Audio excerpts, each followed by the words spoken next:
အားလုံးမင်္ဂလာပါရေးစားအပ်တော်ပြည်သူ့လွတ်တော်ဥက္ကဋ္ဌကြီးနဲ့တပလွတ်တော်နေရမလွတ်တော်ကုစလေတော်ကြီးများအရှင်ပြည်နယ်အစိုးရအဖွဲ့ဝန်ကြီးချုပ်နဲ့ဝန်ကြီးများရမည်ရဖဧည့်သည်တော်ကြီးများနဲ့ပြည်နယ်သူပြည်နယ်သားများခင်ဗျာကျွန်တော်ကတော့ငင်းချမ်းရေးဆွေးနွေးရေးအကျိုးတော်ဆောင်အဖွဲ့ Peace Talk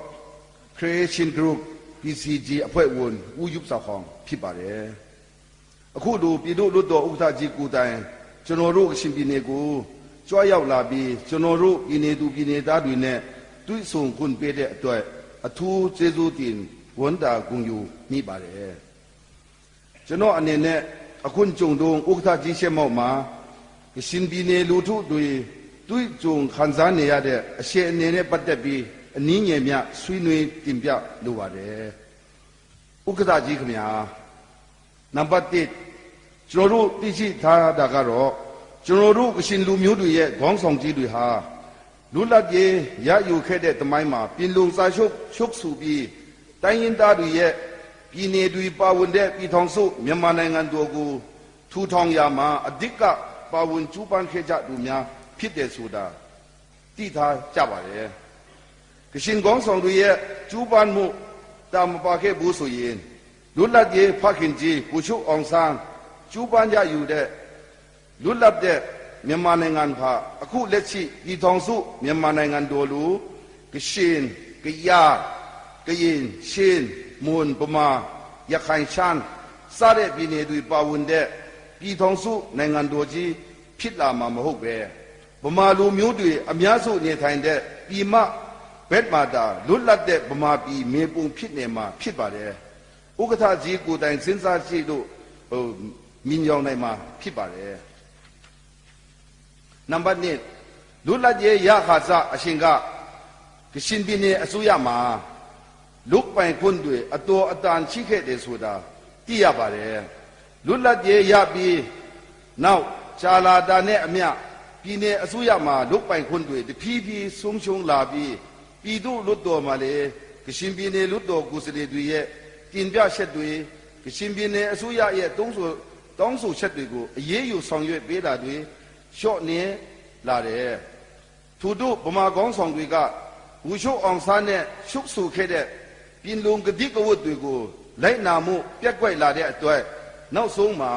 ကရှင်လူငယ်တွေကောင်းဆောင်ပြီးလက်နက်ကင်တော်လန်တဲ့အခုလက်ရှိ KIA အဖွဲ့ပေါ်ပေါက်လာခဲ့ရတယ်ဆိုတာကိုတမိုင်းကြောင်အရာသိရှိရပါတယ်နံပါတ်3 1960ခုနှစ်တော်လန်ရေးကောင်စီတက်လာပြီး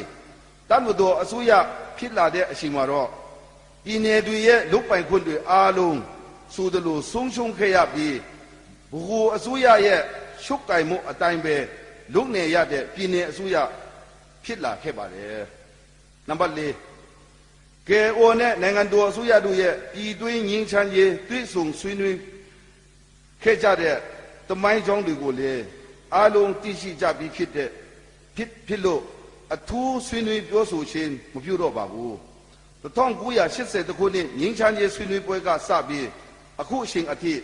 ဆွေးနွေးချက်များကိုလေ့လာကြည့်တဲ့အခါမှာတော့ KO ဘက်ကတင်ပြဆွေးနွေးခဲ့ကြတာတွေဟာပြည်ထောင်စုကနေမခွဲထွက်ဘူးတီးတန်းနိုင်ငံထူထောင်လူရှင်မရှိဘူးစစ်မှန်တဲ့ပြည်ထောင်စုစစ်ကိုထူထောင်ကြမယ်တန်မတော်ကိုတောင်မှပြည်ထောင်စုတပ်မတော်ဖြစ်အောင်ဖွဲ့စည်းကြမယ်ပြည်လုံမှာတဘောတူစာချုပ်ချုပ်ဆိုခဲ့တဲ့ဂတိကုတ်များအတိုင်းတရားမျှတမှုရှိတဲ့ပြည်ထောင်စုကိုတည်ထောင်ကြမယ်ကိုပိုင်အုပ်ချုပ်ခွင့်ရပြည်နယ်အစိုးရကိုဖွဲ့စည်းတည်ထောင်ကြမယ်ဆိုတဲ့ဘက်ကိုဦးတည်ဆွေးနွေးကြတာကိုလေ့လာတွေ့ရှိရပါတယ်နံပါတ်5 1994ခုနှစ်အပြည့်အခတ်ရဆိုင်စာချုပ်ချုပ်ဆိုတဲ့အခါမှာနိုင်ငံရေးကိစ္စကိုနောင်တက်လာမဲ့အစိုးရနဲ့ပဲဆွေးနွေးကြပါဆိုတဲ့တန်မတော်အစိုးရခေါင်းဆောင်တွေနဲ့သဘောတူညီထားတဲ့အချက်ကိုယုံကြည်ပြီး2008ခုနှစ်အရှေခံဥပဒေကိုစန္ဒခံယူရာမှာလေ KO ဘက်ကနောင်တက်လာမဲ့အစိုးရပေါ်မျှော်လင့်ချက်များစွာထားရှိတဲ့အတွက်အပြုသဘောဆောင်တဲ့ထောက်ခံမှုပေးခဲ့ကြောင်းသိရှိရပါတယ်ဒါ ဒါပေမဲ့အပြစ်အခတ်ရပ်ဆိုင်စာချုပ်မှာတဘိုးတူခဲ့တာရှိရဲ့တားနဲ့အခုအစိုးရတက်ခါနီးကြမှာတတ်မတော်အစိုးရကမိမိပေးခဲ့တဲ့ဂတိကိုဖျက်ပြီး KOKA ကိုနေရှားဆောင်တက်လုပ်ဖို့တိုက်တွန်းမှုဖြစ်လာတဲ့အခါ KO ဘက်ကတာမကပဲကရှင်လူထုတက်လုံးအန်အိုခဲ့ကြပါတယ် KO ဘက်ကလည်းနေရှားဆောင်တက်ကိုလက်မခံကြောင်းပြန်ကြားခဲ့တယ်ဆိုတာအားလုံးသိကြပါတယ်နံပါတ်6 KO ဘက်ကတော့နိုင်ငံတော်အစိုးရကသဘောထားပြောင်းလာပါလိမ့်မယ်စေတနာထားပါလိမ့်မယ်ဆိုပြီးစောင့်ဆိုင်နေခဲ့ကြတယ်ဆိုတာလက်လာသိရှိရပါတယ်အဲ့ဒီလိုမျိုးရင်းချက်တွေထားရှိနေကြတဲ့ဂျာက2017ခုနှစ်ဇွန်လ9ရက်နေ့ကစပြီးတိုက်ပွဲတွေဖြစ်လာခဲ့တာဖြစ်ပါတယ်လက်နက်ကင်တပ်ပွဲနှစ်ဖွဲ့ကြားမှာတော့တိုက်ပွဲစတင်ဖြစ်ခဲ့တာနဲ့ပတ်သက်ပြီးသူ့ကြောင့်ကိုကြောင့်ဆိုပြီးအပြစ်ပုံချနေကြပေမဲ့အဖြစ်မှန်ကိုတော့ပြည်သူလူထုကရှင်လူထုကတည်တင်တယ်လို့တည်ထားကြပြီးဖြစ်ပါတယ်နံပါတ်9အစိုးရနဲ့ KO အကြားအပြစ်အခတ်ရပ်စဲထားခဲ့တဲ့16နှစ်တာကာလအတွင်းကရှင်ပြည်နယ်မှာငင်းချမ်းတာယာပြီးပြည်နယ်သူပြည်နယ်သားများကငင်းချမ်းတဲ့အရတာကိုခံစားခဲ့ကြပါတယ် KO ဘက်ကလည်းအစိုးရနဲ့ရောပြည်သူလူထုနဲ့ပါလက်တွဲပြီးဖွံ့ဖြိုးရေးလုပ်ငန်းတွေကိုလုပ်ကိုင်ခဲ့ကြပါတယ်အထူးသဖြင့်မကြီးနားဗမော်ကားလန်ကိုနိုင်ငံတော်အစိုးရနဲ့သဘောတူညီမှုရယူပြီးရခင်ကတဲ့တူးတက်ပေါင်းမွန်တဲ့လမ်းတရားတွေအဖြစ်တူးရှက်တိဆောက်နိုင်ခဲ့တာကိုကျွန်တော်တို့အားလုံးမျက်မြင်ကိုယ်တွေ့ဖြစ်ပါတယ်ပြည်သူ့လွှတ်တော်ဥက္ကဋ္ဌကြီးခင်ဗျာနံပါတ်7နိုင်ငံတော်အစိုးရတပ်မတော်နဲ့ KA တို့အကြားနိုင်ငံရေးပဋိပက္ခစစ်ပွဲဖြစ်ပါလာခဲ့တာဟာနှစ်ပေါင်း53နှစ်ကျော်ကြာနေပြီဖြစ်ပါတယ်ယင်းတို့နိုင်ငံရေးပဋိပက္ခစစ်ပွဲဖြစ်ပါလာခဲ့ရာတမိုင်းတစ်လျှောက်မှာအခုတစ်ချိန်ဖြစ်ခဲ့တဲ့စစ်ပွဲဟာအစိုးတကအဆိုးဆုံးဆိုလို့ရပါတယ်အရင်နှစ်ပေါင်း34နှစ်အတွင်းဖြစ်ခဲ့တဲ့တိုက်ပွဲတွေမှာတော့ကျေးရွာတွေဖျက်ဆီးဆုံးရှုံးမှုအခုလောက်မရှိခဲ့ပါဘူးတောင်သူလေသမားတွေလည်းမိမိတို့လေယာတွေကိုလုတ်ကင်နိုင်ခဲ့ကြပါတယ်ကျေးလက်တဲ့နေစုန်နေပြားရှိပြည်သူလူထုတွေဟာလေကိုယ့်ရက်ကိုယ့်ရွာမှာနေလို့ရခဲ့ကြပါတယ်တမတော်သားတွေလည်းရွာသူရွာသားများကိုကူညီပေးခဲ့တဲ့အပိုင်းတွေလည်းရှိခဲ့ပါတယ်အခုတည်းချင်းတနည်းနဲ့9လကြာပြီဖြစ်တဲ့ဤစစ်ပွဲမှာတော့ကရှင်လူထုဘက်ကထိခိုက်နစ်နာဆုံးရှုံးမှုတွေဟာပြောပြလို့မကုန်နိုင်အောင်ဖြစ်ပါတယ်နံပါတ်9လက်ရှိအရှေ့အနေအရစစ်ဘေးဒုက္ခတွေပေါင်းတသိန်းကျော်ရှိပြီးပျက်စီးသွားတဲ့ကျေးရွာပေါင်း200ကျော်ဖြစ်စည်းရှင်းခံခဲ့ရတဲ့ဘုရားဝတ္ထုကျောင်းပေါင်း66ကျောင်းဖြစ်ကြောင်းသိရှိရပါတယ်ရွာသူရွာသားများကရွာမှာလုံးဝနေလို့မရတော့တဲ့အရှေ့နေဖြစ်လာပြီး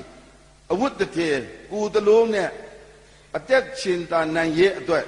ကိုယ်သားသမီးတွေကိုပွင့်ရှိပြီးထွက်ပြေးတင်းချောင်ရင်းနဲ့စစ်ဘေးဒုက္ခတွေစခန်းတွေမှာရောက်ရှိနေကြတာဖြစ်ပါတယ်ဒီကနေ့ဒီနိုင်ငံရေးပဋိပက္ခစစ်ကြီးကြောင့်ပိုင်ဆိုင်မှုမှန်သမျှလူအခွင့်အရေးမှန်သမျှစီးပွားရေးပညာရေးနဲ့လူမှုရေးတွေလက်လွတ်ဆုံးရှုံးသွားကြတဲ့စစ်ဘေးဒုက္ခတွေပြည်သူလူထုတွေရဲ့ဘဝဟာစစ်ဘေးတန်ကိုခါးတီးစွာရင်ဆိုင်နေကြရတဲ့အတွက်အမိအဖဆိုပြီးယုံကြည်ထားတဲ့အစိုးရနဲ့တပ်မတော်အပေါ်မှာနာကြီးတဲ့စိတ်တွေဘယ်လောက်ဖြစ်နေမယ်ဆိုတာဥက္ကဋ္ဌကြီးအနေနဲ့တွေးကြည့်လို့ရနိုင်ပါတယ်ပြည်သူ့လွှတ်တော်ဥက္ကဋ္ဌကြီးခင်ဗျာနံပါတ်10ကရှင်ပြည်နယ်မှာတပ်မတော်အင်အားတူးရှက်နေခြင်းနဲ့ပတ်သက်ပြီးတော့လေအခုကြုံတော့အနည်းငယ်ဆွေးနွေးပြင်ပြလိုပါတယ်မြန်မာဆိုတဲ့လမ်းစဉ်ပါတီခိတ်မှာရှင်ပြည်နယ်တစ်ခုလုံးမှာတပ်မတော်တပ်ရင်ပေါင်း73ရင်ပဲရှိတယ်ဆိုတာကိုသိရပါတယ်1994ခုနှစ်တပ်မတော်နဲ့ KA တို့အပြစ်အခတ်ရပ်ဆိုင်စာချုပ်ဆိုခဲ့တဲ့အချိန်ကစပြီးစစ်အစိုးရမှစစ်တပ်အင်အားတူးရှက်လာခဲ့တာဟာ2017ခုနှစ်ဇွန်လ9ရက်အထိတပ်ရင်ပေါင်း60ခန်းတူးရှက်လာတယ်ဆိုတာကိုလေ့လာသိရှိရပါတယ်နံပါတ်7 2017ခုနှစ်ဇွန်လ9ရက်နေ့တိုက်ပွဲပြန်လည်ဖြစ်ပွားတဲ့အချိန်ကစပြီးအစိုးရတပ်မတော်တပ်မတွေခမရတွေတပ်ရင်တွေ အမြောက်တပ်တွေစုပြုံပြီးအောက်ပြီးအောက်ရွာကနေရှင်ပြည်နယ်ကိုရှီတက်လာခဲ့ကြဟာအခုဆိုရင်တပ်ကျင်းပေါင်းရာရှိ၍ရောက်ရှိနေကြပြီးတိုက်ပွဲဝင်နေကြကြောင်းသိရှိရပါတယ်ရှိတပ်တာမကပဲလေကြောင်းစစ်စင်ရေးပါဝင်ပြီးပြည်ပနိုင်ငံကကျူးကျော်လာတဲ့စစ်ပွဲကိုဆင်နွှဲတယ်လို့တိုက်ခိုက်နေကြတာဟာကျွန်တော်တို့ကရှင်လူထုကတော့နားမလည်နိုင်အောင်ဖြစ်ကြရပါတယ်စနစ်နှစ်ဖက်တော်လက်နဲ့ကင်တဲ့တပ်အချင်းချင်းတိုက်ခိုက်နေကြတာကိုလေ့လာသုံးသပ်ကြည့်တဲ့အခါအစိုးရတပ်မတော်ဘက်ကတော့ KOK ရဲ့အဖွဲ့ဟာပြည်ထောင်စုကနေခွဲထွက်ဖို့ကျူးစားနေတဲ့အဖွဲ့ဖြစ်လို့အမြင့်ပြတ်ရှေမုန်းရှင်ကိုမဖြစ်မနေလုရမယ်ဆိုပြီးတိုက်ခိုက်နေကြတဲ့ပုံစံမျိုးတွေ့ရပါတယ် KOK ရဲ့ဘက်ကတော့အစိုးရတပ်မတော်နဲ့နိုင်ရှင်ကြီးလူအင်အားရောလက်နက်အင်အားရောမပြောပလောက်တဲ့လူနည်းစုအဖွဲ့တွေဖြစ်နေလို့မိမိတို့ကိုတိုက်ခိုက်ရှေမုန်းဖို့တက်လာနေကြတဲ့အစိုးရတပ်မတော်ကိုဟန်တာဖို့လူအပ်မဲ့ထင်တဲ့လမ်းတရားတွေကိုဖျက်ဆီးပြီးထူးစစ်ဆင်လာတဲ့တပ်မတော်သားတွေကိုခုခံတိုက်ခိုက်ကြတယ်ဒီလူနဲ့တစ်ဖက်နဲ့တစ်ဖက်ဘေဘက်ကမှအလျှော့မပေးပဲတိုက်ခိုက်ကြရေးနဲ့စစ်အရှင်ကမြင်းတစ်ထက်မြင်းလာလို့ပြည်သူလူထုတွေကလည်းဒုက္ခရောက်တစ်ထက်ရောက်ကြရတာဖြစ်ပါတယ်အခုတော့စစ်ဘေးဒီစခန်းတွေမှာရောက်ရှိနေကြတဲ့ပြည်သူတွေသာဒုက္ခရောက်နေကြတာမဟုတ်ပဲကရှင်ပြည်နယ်ပြည်လုံးနဲ့ကရှင်ပြည်နယ်ကိုမိခိုပြီးလုတ်ကင်စားတောက်နေကြတဲ့နိုင်ငံသူနိုင်ငံသားပြည်သူလူထုတွေပါမချန်အားလုံးဟာစစ်ဘေးဒုက္ခတွေဖြစ်နေကြပါတယ်ပြည်သူလူထုဥတကြီးခမညာဆက်တော့ကရှင်ပြည်နယ်အတွင်းဖြစ်ပွားနေတဲ့စစ်ပွဲအပေါ်သုံးသပ်ကြည့်မယ်ဆိုရင်အဓိပ္ပာယ်မရှိတဲ့စစ်ပွဲကိုနိုင်ငံတော်အစိုးရကဆင်နွှဲနေတယ်လို့ဖြစ်နေပါတယ်ကရှင်လူထုဆိုတာပြည်ထောင်စုမြန်မာနိုင်ငံရဲ့တိုင်းရင်းသားတွေဖြစ်ကြပါတယ်မိမိတို့ရဲ့ဘူးဘေးဘေပင်တို့လက်ထက်ကတည်းကမိမိတို့ကရှင်လူမျိုးတွေပိုင်တဲ့မြေပေါ်မှာလွတ်လပ်စွာနေထိုင်ကြတဲ့လူမျိုးတွေဖြစ်ပါတယ်ကရှင်လူမျိုးတွေဟာမိမိတို့ပိုင်တဲ့မြေကိုဘေးနိုင်ငံကိုမှတလက်မှတောင်မှမပေးပဲအသက်ပေးပြီးကာကွယ်စောင့်ရှောက်လာတဲ့မြေဖြစ်ပါတယ်အင်္ဂလိပ်လက်ထဲကလွတ်လပ်ရေးရယူတဲ့အခါဘူရှုအောင်ဆန်းရဲ့စကားကိုယုံကြည်လို့ပြည်မနဲ့ပေါင်းပြီးပြည်ထောင်စုအဖွဲ့ဝင်အဖြစ်ပါဝင်ခဲ့ကြခြင်းသာဖြစ်ပါတယ်စေလေအပြစ်ခတ်ကြဆိုင်ထားတာစက္ကရနှစ်ရှိပါပြီအခုထိလေဆက်လက်ပြီးတော့ရက်ဆိုင်ခါနေဆေးပါဆိုပြီးပြောနေတဲ့ KOK ရဲ့အဖွဲ့ကိုနေရှားဆောင်တတ်လုတ်ခိုင်းတာလက်မခံဘူးအပြစ်အခတ်ရက်ဆိုင်တာကိုခိုင်းတာကိုလက်မခံဘူးဆိုပြီးအစိုးရတပ်မတော်ကပြင်းထန်တဲ့ထူးစစ်ဆင်မှုတွေနဲ့တိုက်ခိုက်ရှေမုန်းခြင်းကိုတော့မလုတ်တင်ဘူးလို့ရှုမြင်ပါတယ်တိုင်းရင်သားစီလုံးညီညွတ်မှုမပြုတ်ကွဲရေးဆိုတဲ့ဒုတာဝန်အရေးကိုဒီလိုတိုက်ခိုက်တဲ့စစ်ပွဲမျိုးနဲ့တိဆောက်လို့ရနိုင်မှာမဟုတ်တဲ့အပြင်ဒုတာဝန်အရေး၃ပါးရဲ့ဦးတည်ချက်ကိုပြတ်ပြားစေတယ်လို့ယုံကြည်ပါတယ်15အဓိပ္ပာယ်မရှိတဲ့ဒီလိုစစ်ပွဲမျိုးမှာနှစ်ဖက်စလုံးကလက်နက်ကင်တပ်သားများရှေ့တန်းစစ်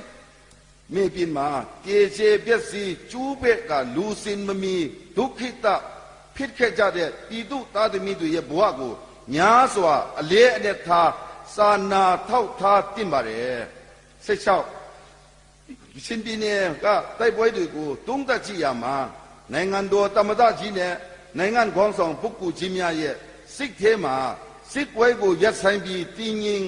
အေးချမ်းမှုကိုရစေလိုတဲ့ဆန္ဒပြင်းပြမှုအားနည်းနေတယ်လို့သုံးသပ်ကြပါတယ်။တနည်းအားဖြင့်ရခိုင်အရေးနဲ့လက်ပံတောင်ကျင်းနေစီမံကိန်းအရေးကိုဖြည့်ရှင်းဖို့ကြတော့ပညာရှင်တွေပါဝင်တဲ့စုံစမ်းရေးကော်မရှင်အဖွဲ့ကိုအစိုးရကိုယ်တိုင်ဖွဲ့စည်းပေးပြီးဖြည့်ရှင်းခိုင်းတယ်။ကျွန်တော်တို့ကရှင်ပြည်နဲ့အရေးကိုကြတော့တတ်မတော်လက်ထဲကိုအပ်ပြီးတိုက်ခိုက်ရှေမုန်းတဲ့ညီနဲ့ဖြည့်ရှင်းခိုင်းတယ်လို့ဖြစ်နေတယ်လို့ရှုမြင်ပါတယ်။ဥက္ကဋ္ဌကြီးခင်ဗျာစက်ကိုနေကုန်းရှုပ်အနေနဲ့ပြောကြလိုတာကတော့ဒီထောင်စုကြီးတည်ငြိမ်အေးချမ်းပြီးအတွန်းချေတည်တန်းခိုင်မဲတော့ငင်းချမ်းရေးကိုဖော်ဆောင်ခြင်းတဲ့ဆိုရင်နှစ်ချေလများလက်နဲ့ကင်တော်လာနေကြတဲ့တိုင်းရင်းသားတော်လှန်ရေးသမားတွေကိုအမြင့်ပြတ်ရှေမုန်းတိုက်ခိုက်ခြင်းမျိုးကိုမလွတ်ဆောင်ပဲတစ်နိုင်ငံရေးဆွေးနွေးရေးစပွဲပေါ်မှာမျက်နှာချင်းဆိုင်တွေ့ဆုံပြီးနိုင်ငံရေးနီလာများအရာမျက်နှာချင်းဆိုင်အပြေချာဆွေးနွေးသွားကြပါရန်နံပါတ်3လက်ရှိဒ ဒုက္ခရောက်နေကြတဲ့စစ်ဘေးဒုက္ခတွေများအတွက်လူမှုရေးအကူအညီများကိုအတားအဆီးမရှိအမြန်ဆုံးထိရောက်စွာကူညီဆောင်ရွက်ပေးပါရန်နံပါတ်၄စစ်ဘေးဒုက္ခတွေများအတွက်၎င်းတို့နဲ့သက်ဆိုင်သောရပ်ရွာများတွင်ပြန်လည်နေထိုင်ခွင့်ရရှိနိုင်ရဲ့အတွက်ပြန်လည်ထူထောင်ရေးလုပ်ငန်းများကိုအမြန်ဆုံးလုပ်ဆောင်ပေးပြီးလူနေမှုဘဝလုံခြုံမှုအပြည့်အဝနဲ့နေထိုင်ခွင့်ရရှိအောင်နီလာများရှာပြီးဖော်ဆောင်ပေးပါရန်ဆိုတဲ့အချက်များကိုလေးစွာတင်ပြဆွေးနွေးရေးနေကုန်ချုပ်အပ်ပါတယ်အားလုံးကိုကျေးဇူးတင်ပါတယ်